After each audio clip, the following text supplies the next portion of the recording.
Alright, this is Andrew with Jota Home Inspections.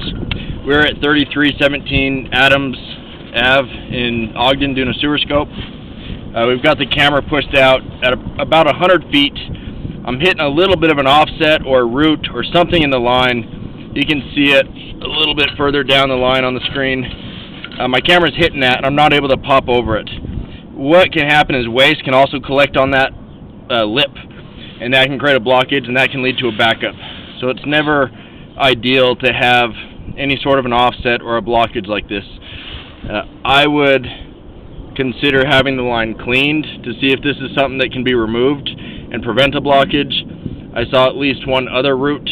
Once you have roots, you're always going to have roots, and so it's something good that you want to maintain in the future and have cleaned out over time. Some houses can go 6 months, some houses can go a couple years before they get big enough to clean out, but you want to stay on top of it.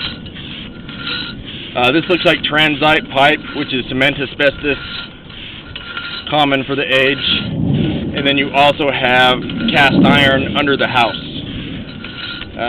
Cast iron is usually the weakest link. It gets rough and rusty. It'll eventually need to be replaced. It flakes. This is how you want the joint to look. Just smooth, no lip, no separation, as opposed to that first connection that had that little bit of an offset.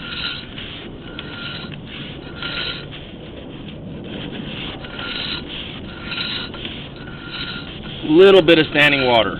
My camera head's staying above it for the most part, except for that little bit of splashing around. Here it's going over the camera head a little bit.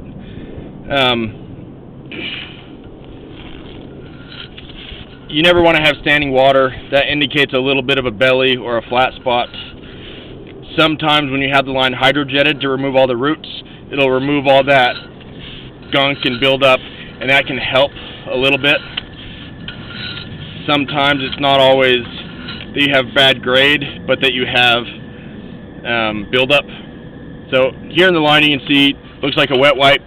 You never want to put wet wipes down the line, even if it says flushable. They can get stuck and they don't break down very well, especially when you have cast iron where it's rough. That can catch debris. So no wet wipes, no feminine hygiene products. That's another reason why you might consider having the line cleaned. Remove any debris like that. If you have proper grade, you can blow in a liner, which would be good for this cast iron where it doesn't have standing water, but you wouldn't be able to put in a liner over a big offset. Otherwise it's just gonna be a new pipe, a new liner, but you're still gonna have that lip.